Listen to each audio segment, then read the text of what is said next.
Hello बच्चों, आप सभी लोगों को बहुत बहुत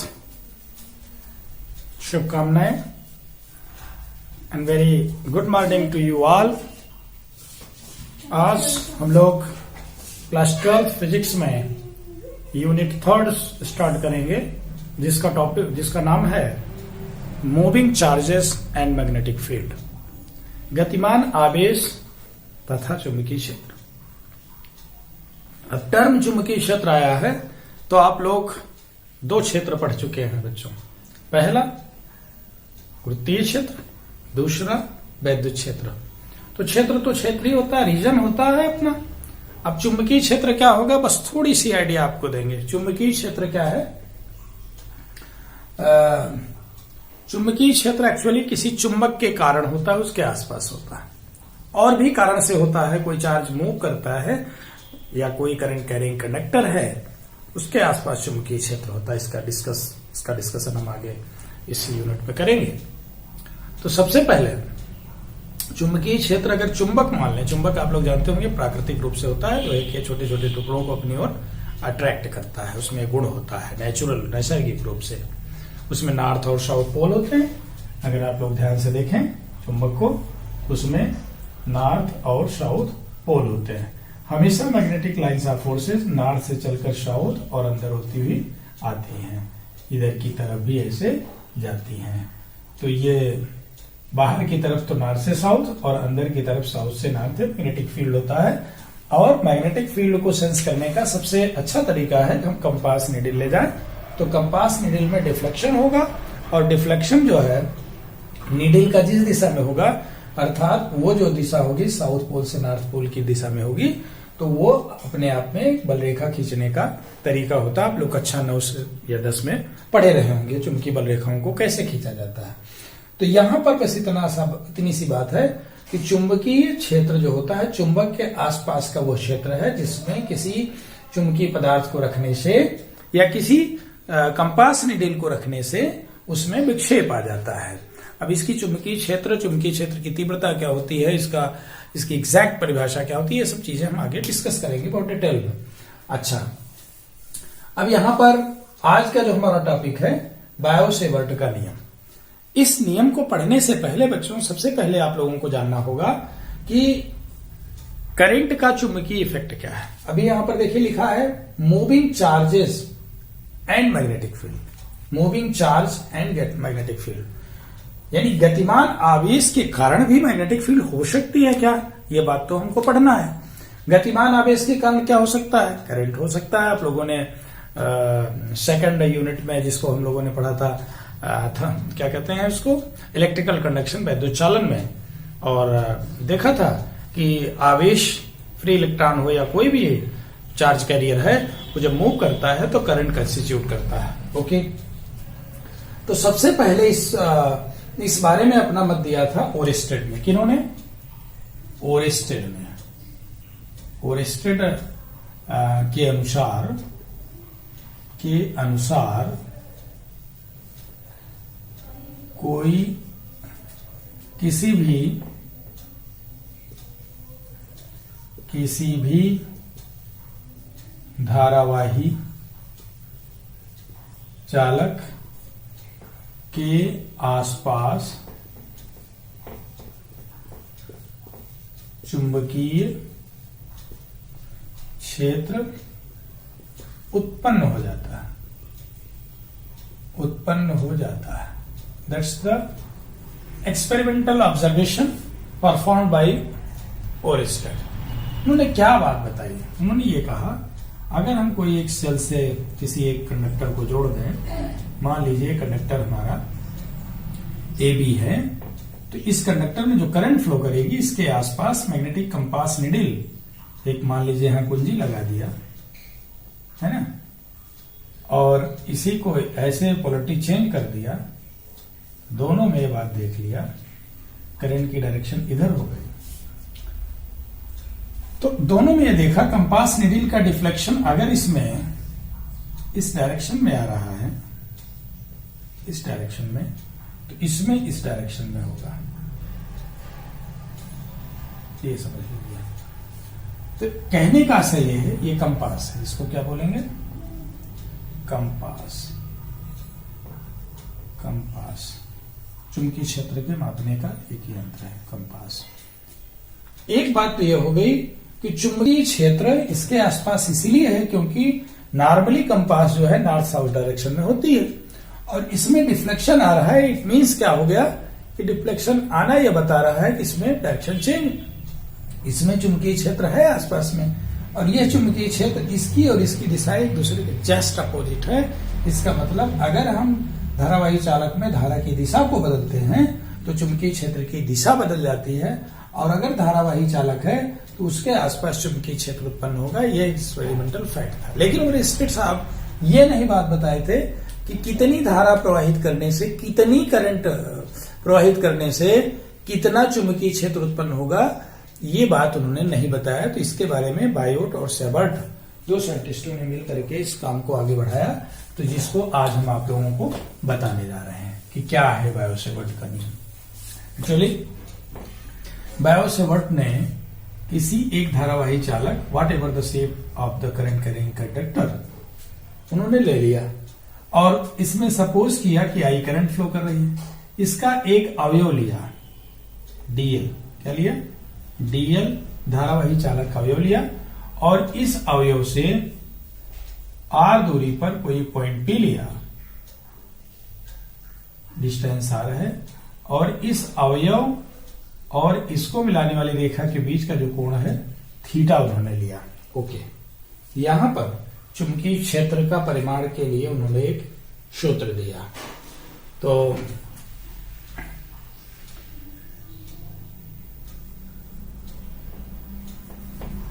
एक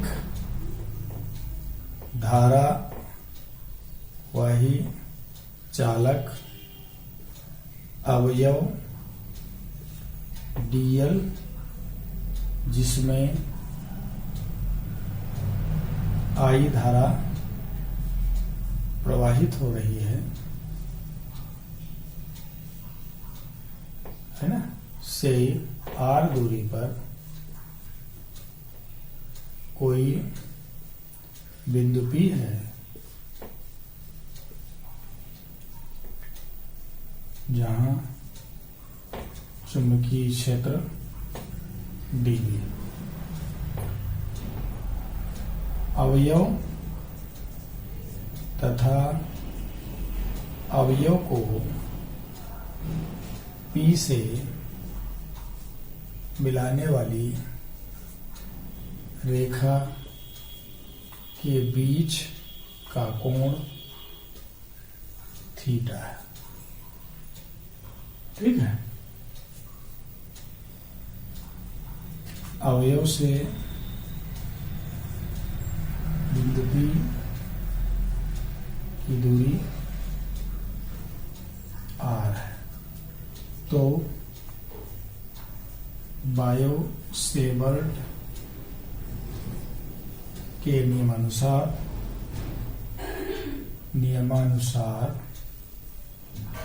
P पर उत्पन्न चुंबकीय क्षेत्र dB निम्नलिखित बातों पर निर्भर करती है।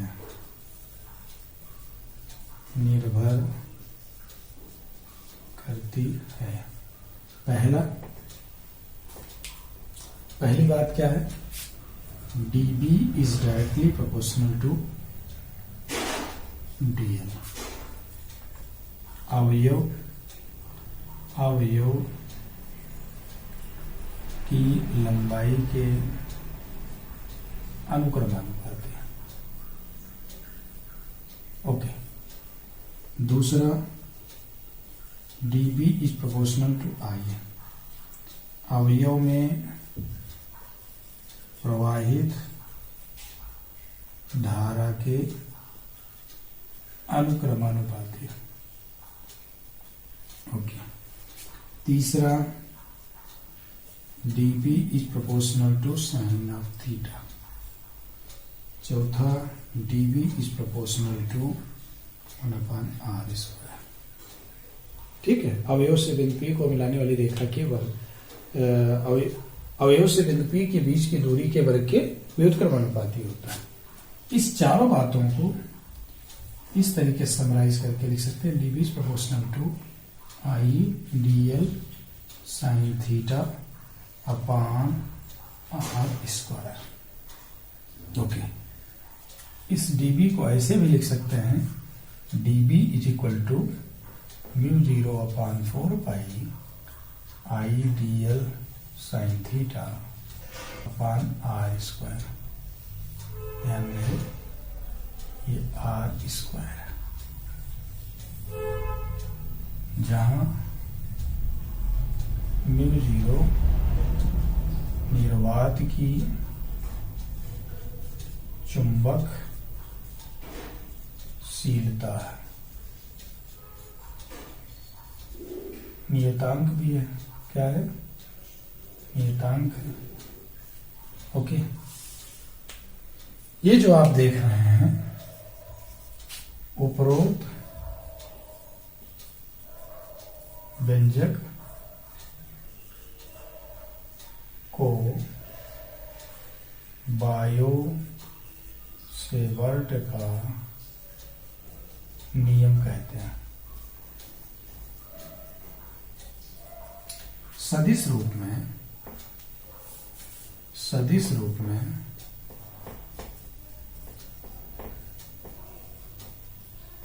dB vector can be written as equal to mu 0 upon 4 pi I dl vector cross vector r cap upon r square, और mu 0 upon 4 pi I dl cross vector r upon r cube. ये सब बातें एक ही हैं। dB is equal to, चाहे ये लिखें चाहे ये लिखें, एक बात तो तय है बच्चों कि इसको देख करके लग रहा है कि dB वेक्टर dl वेक्टर और वेक्टर r कैप, यानी ये जो आप देख रहे हैं या वेक्टर r, इन दोनों के लंबवत है, या यूं कहें कि ये दोनों जिस तल में है उस तल के लंबवत हमारा वेक्टर dB है।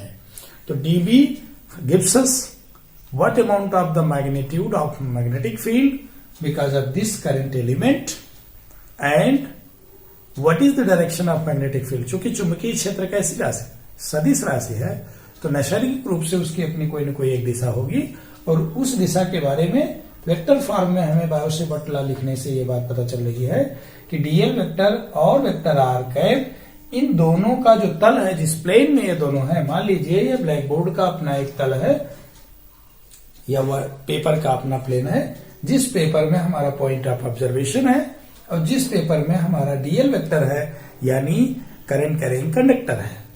तो नैसर्गिक रूप से हमारा जो dB वेक्टर की डायरेक्शन होगी, या तो इस तल के लंबवत नीचे की तरफ होगी या इस तल के लंबवत ऊपर की तरफ होगी, क्योंकि इसके भी लंबवत ये है, इसके लंबवत है, और इसके भी लंबवत ये होगा, ये वाली जो डायरेक्शन है या नीचे वाली डायरेक्शन है। तो हमारे पास दो संभावनाएं हो गई, या तो तल के ऊपर लंबवत ऊपर की तरफ या तल के लंबवत नीचे की तरफ। अभी हम बताएंगे चुंबकीय क्षेत्र की दिशा को कैसे ज्ञात करते हैं, और तब हमें एग्जैक्ट पता चल जाएगा कि where the magnetic field is cross circle and where the magnetic field is dot circle, यानी चुंबकीय क्षेत्र की दिशा को हम कैसे फाइंड आउट करते हैं। इसके पहले आप लोगों को मैं आशा करता हूं कि बायो सेवर्ट का नियम है पूर्ण रूप से समझ में आ गया होगा। बायो सेवर्ट का नियम केवल हमें यह बताता है कि चुंबकीय क्षेत्र कैसे उत्पन्न होता है करंट कैरिंग कंडक्टर के कारण, जो कि ओरिस्टन ने बताया था, और उसकी मात्रा कितनी होती है, दिशा कितनी होती है, उसके बारे में क्लू दिया। और अब यहां पर जो म्यू 0 आ गया कांस्टेंट, इस म्यू 0, और हम लोग इलेक्ट्रिक फील्ड की बात जब कर रहे थे तो वहां पर हम लोगों को क्या मिला था, एप्सिलॉन 0 मिला था। तो एप्सिलॉन 0 और म्यू 0, ये दो चीजें, इनके बीच में आपस में संबंध की चर्चा हम इसी लेक्चर में हम करने जा रहे हैं। तो बायो सेवर्ट के बारे में बच्चों इतना ही। ओके। अब थोड़ा सा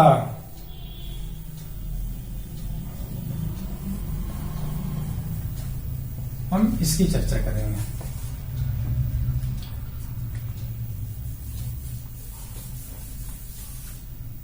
relation between mu zero and epsilon zero. वैसे रिलेशन होता क्या है जान लें।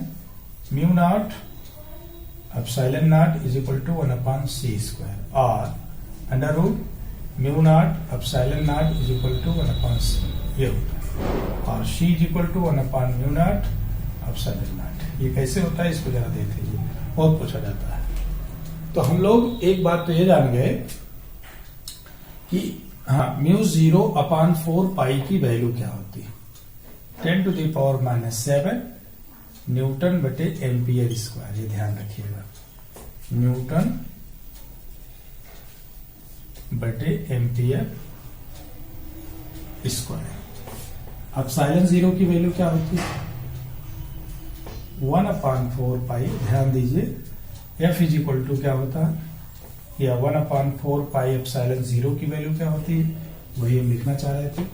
1/4 pi epsilon zero 9 × 10⁻9 newton metre square बटे कूलम्ब स्क्वायर। कैसे आया, F इज इक्वल टू होता क्या है बच्चों, 1/4 पाई एप्सिलॉन जीरो क्या लिखे हैं, चूंकि कांस्टेंट निर्वात के लिए है तो K की वैल्यू 1, Q1 Q2/r²। ये इस नियम से कूलम्ब के नियम से। तो यहां से देखिए this is equal to F × r² Q1 Q2, तो न्यूटन मीटर स्क्वायर बटे कूलम्ब स्क्वायर। अब इन दोनों को हम क्या करते हैं, इसमें इससे भाग दे दें। समीकरण ये 2 है, ये 1 है, 1/2 से। तो क्या मिला है हमको एक्चुअली, या हम ऐसा कर दें इसमें इससे भाग दे दें, एक ही बात हुई। म्यू 0 है upon 4 pi into 4 pi epsilon 0 10⁻⁻7 newton बटे एम्पियर स्क्वायर 9 × 10⁻9, और ये जो हो गया न्यूटन मीटर स्क्वायर बटे कूलम्ब स्क्वायर माने एम्पियर स्क्वायर इंटू सेकेंड की पावर 2, क्योंकि Q is equal to IT। तो ये एम्पियर स्क्वायर टाइम का स्क्वायर, तो यहां से 4 पाई से कट गया।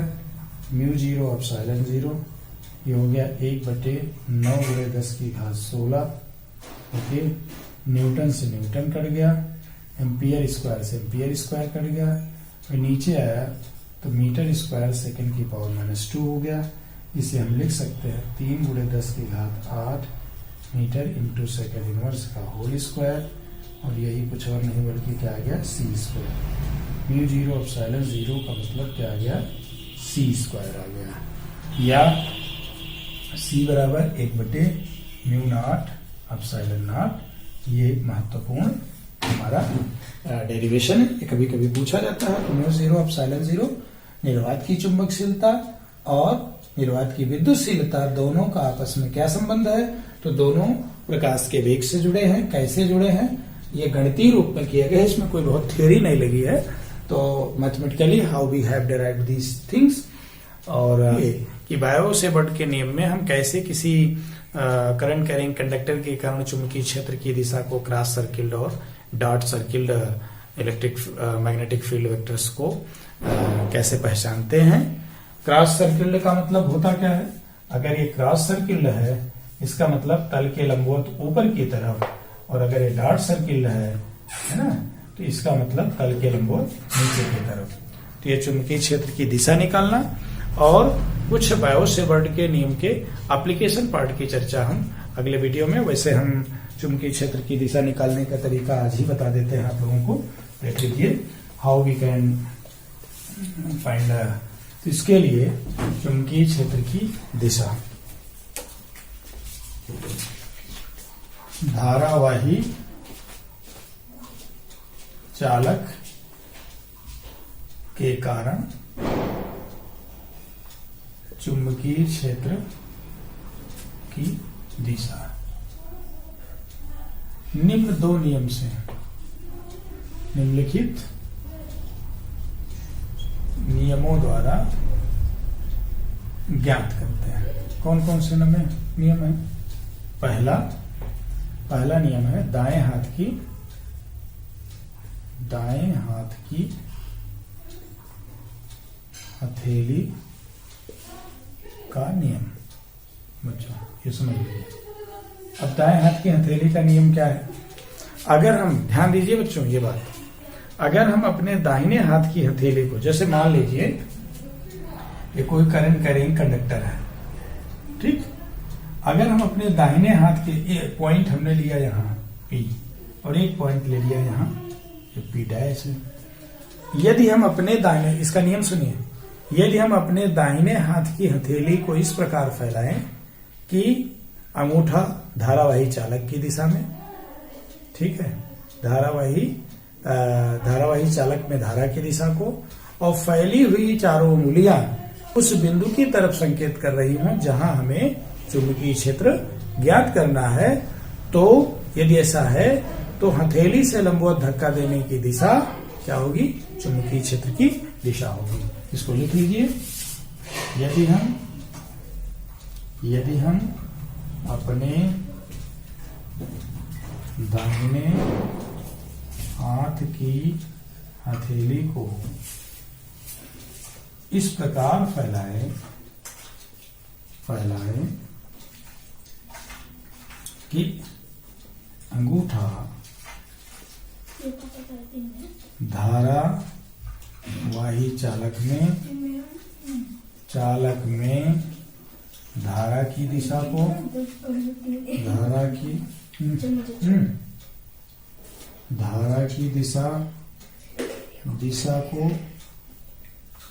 धारा की दिशा में तथा फैली हुई शेष चारों अंगुलियां उस बिंदु की तरफ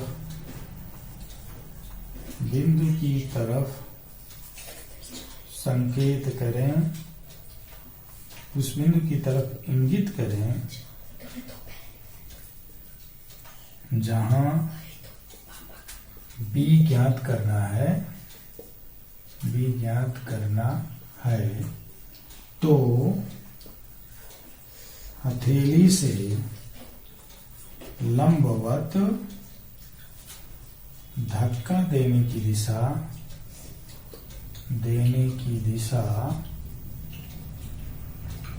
चुंबकीय क्षेत्र B की दिशा होगी। समझ लीजिए। जैसे मान लीजिए हमारा दाहिना हाथ है, ये उंगली है,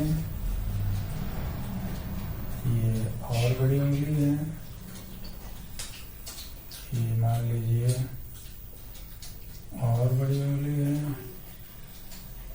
ये छोटी उंगली है, और ये हमारा अंगूठा है, और ये कुछ इस तरीके से है। ओके, ये पॉइंट हमारा, ये करंट कैरिंग कंडक्टर की दिशा, मान लीजिए ये चुंबकीय क्षेत्र की दिशा है, सॉरी ये करंट की दिशा आई, और ये पॉइंट P है, ये सभी उंगलियां पॉइंट P को इंडिकेट कर रही हैं। तो ऐसे में हथेली से लंबवत जो धक्का देने की दिशा होगी, ये अपवर्ड इधर की तरफ होगी, इधर क्या होगी? अपवर्ड होगी, डार्ट सर्किल होगी। लेकिन इसी बात को अगर हम इस तरफ संकेत करें, ऐसे इस तरफ इसी को देखेंगे, ये जो मैग्नेटिक फील्ड होगी वो क्या होगी? क्रॉस सर्किल होगी। तो दैट इज वेरी इंपॉर्टेंट। ये पॉइंट आपका, ये बी आपका है, ये बी डायरेक्स है मान लीजिए, तो ये करंट की डायरेक्शन में हमारा अंगूठा हो, ध्यान दीजिए, और ये फैली हुई उंगलियां उस बिंदु की तरफ हों जिस बिंदु पर हमें चुंबकीय क्षेत्र ज्ञात करना है। तो चुंबकीय क्षेत्र की दिशा क्या होगी? हथेली से लंबवत धक्का देने की दिशा होगी। और इसको यूं कहें कि अगर करंट की डायरेक्शन, सपोज करिए करंट की डायरेक्शन ऐसी होती, इस डायरेक्शन में होती, तो ऐसे कर लेते हैं और ऐसे करने से करंट की डायरेक्शन ये धक्का देने की दिशा डाउनवर्ड हो जाएगी, जो कि इधर के लिए होगी। अब दूसरा जो नियम है Maxwell's right hand screw rule, that's very important. Maxwell का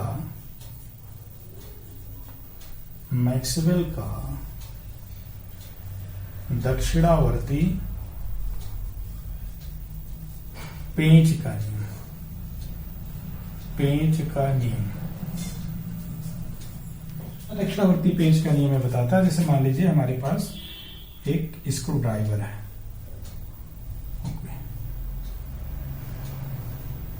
ये ऐसा है, ठीक, इसकी नोक है मान लीजिए, नुकीला स्क्रू ड्राइवर है। अब स्क्रू ड्राइवर को जिस दिशा में हम आगे फॉरवर्ड मोशन, ये कौन सा फॉरवर्ड मोशन, ये करंट की डायरेक्शन है, ये कौन सी दिशा है, करंट की डायरेक्शन है, ये वाला है ना। तो इधर की तरफ वाला क्रॉस सर्किल होगा और इधर की तरफ वाला डॉट सर्किल होगा। तो जिस दिशा में जब हम स्क्रू ड्राइवर को कसते हैं, ठीक है, तो स्क्रू ड्राइवर को कसते समय इसको जैसे मान लीजिए उंगलियां जो हैं इस दिशा में है, सभी उंगलियां, है ना, और हमारा जो अंगूठा है ऐसे पकड़ा है, इसको यहां बनाना चाहिए कि ये इस तरीके से होंगे, ये अपवर्ड जा रही है, ये अपवर्ड जा रही है, इधर डाउनवर्ड जा रही है, ये है ना। यदि हम अपने दाहिने हाथ से किसी पेंचकस को पकड़कर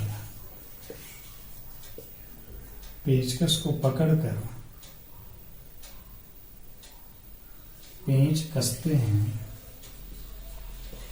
हैं तो पेंचकस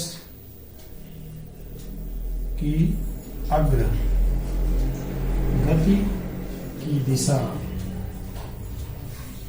यदि धारा की दिशा को व्यक्त करे तो पेंच कसते समय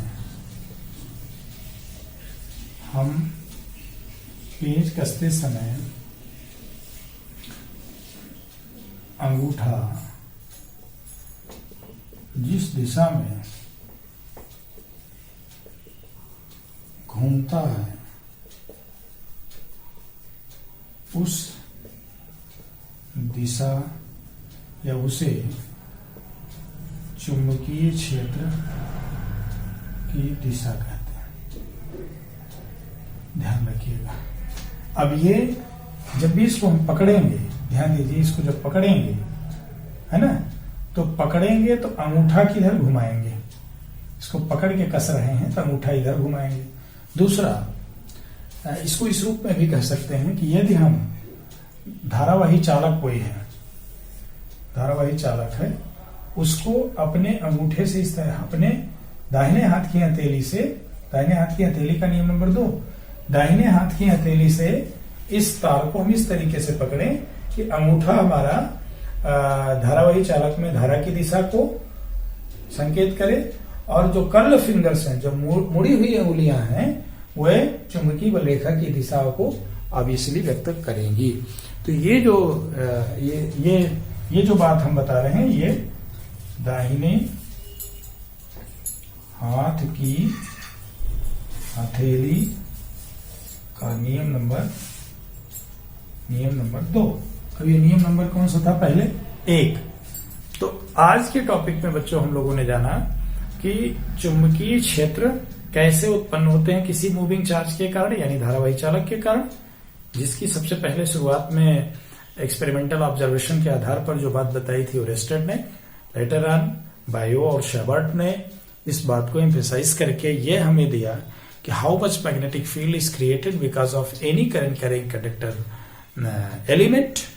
तो उसके आधार पर हम लोगों ने बायो-सेवर्ट के नियम को समझा और उसके आधार पर यह बात देखा कि चुंबकीय क्षेत्र चूंकि सदिश राशि है तो चुंबकीय क्षेत्र की मात्रा तो ठीक है बायो-सेवर्ट नियम से आ गई, लेकिन कैसे चुंबकीय क्षेत्र की दिशा को हम जानेंगे, तो उसके लिए दाहिने हाथ की हथेली का नियम नंबर 1, जो कि आप लोगों ने देखा कि अगर हम दाहिने हाथ की हथेली को इस तरह फैलाएं कि फैली हुई अंगुलियां उस पॉइंट को इंडिकेट करें चारों और अंगूठा हमारा उस बिंदु की ओर हो, धारावाही चालक में धारा की दिशा को संकेत करे, तो हथेली से लंबवत धक्का देने की दिशा चुंबकीय क्षेत्र की दिशा होगी। हथेली का नियम नंबर 2, दाहिने हाथ की हथेली का नियम नंबर 2, सपोज करिए करंट कंडक्टर है जिसमें नीचे से ऊपर की तरफ धारा बह रही है, तो थंब अगर हमारा हम इस तरीके से पकड़ें उस चालक को, धारावाही चालक को, कि अंगूठा हमारा धारावाही चालक की दिशा में और पकड़ते समय जो कर्ल फिंगर्स हैं जिस दिशा में चारों उंगलियां मुड़ी हैं वो चुंबकीय बल रेखा की दिशा होगी। और एक बात बताया हमने कि मैक्सवेल के राइट हैंड स्क्रू रूल से अगर हम किसी भी पेचकस को पकड़ करके किसी पेंच को कसते हैं तो पेंचकस कसते समय, ध्यान रखें खोलते समय नहीं, पेचकस को कसते समय पेंच की जो गति है या पेचकस की जो अग्रगति है अगर वो धारा की दिशा को संकेत करे तो कसते समय अंगूठा जिस दिशा में घूमता है वही दिशा चुंबकीय क्षेत्र या चुंबकीय बल रेखा की दिशा है। और कभी भी आप पेंचकस से पेंच कसिए तो ये कौन सी दिशा होगी, क्लॉकवाइज डायरेक्शन में ही वो कसता है और एंटी क्लॉकवाइज डायरेक्शन में वो खुलता है। तो क्लॉकवाइज का मतलब इधर से इधर आ रही है, ठीक है। तो क्लियर कट आप किसी धारावाही चालक को ले लें तो उस धारावाही चालक चाहे इधर ले लें, तो अगर इधर देखें आप तो इस तरफ इस पॉइंट में डॉट सर्किल और इस पॉइंट में क्रॉस सर्किल, यानी तार के दोनों तरफ, एक तरफ डॉट सर्किल एक तरफ क्रॉस सर्किल। डॉट सर्किल क्या होती है, तल के लंबवत ऊपर की तरफ, और क्रॉस सर्किल क्या संकेत करता है, तल के लंबवत नीचे की तरफ। ओके, तो बच्चों मैं समझता हूं कि आप लोगों को ये सारी बातें क्लियर हो गई कि बायो-सेवर्ट का नियम क्या है, चुंबकीय क्षेत्र की मात्रा कैसे कैलकुलेट करते हैं, जो कि इस सूत्र से हम लोगों ने निकाला था, dB is equal to how much, μ0/4 pi I dl cross vector r cap upon r square, या इसको हम लोग लिखे थे μ0/4 pi I dl sine theta upon r square, magnitude था और ये वेक्टर देखो फार्मूला था। ये चीजें हम लोगों ने देखा। और μ0 of epsilon 0 how they are related with c plus t of light से कैसे रिलेटेड होते हैं, और ये बहुत इंपॉर्टेंट है, इतना पढ़िए। फिर अगला वीडियो हम नेक्स्ट जल्दी ही बनाएंगे। तो आज बस इतना ही, ओके बाय।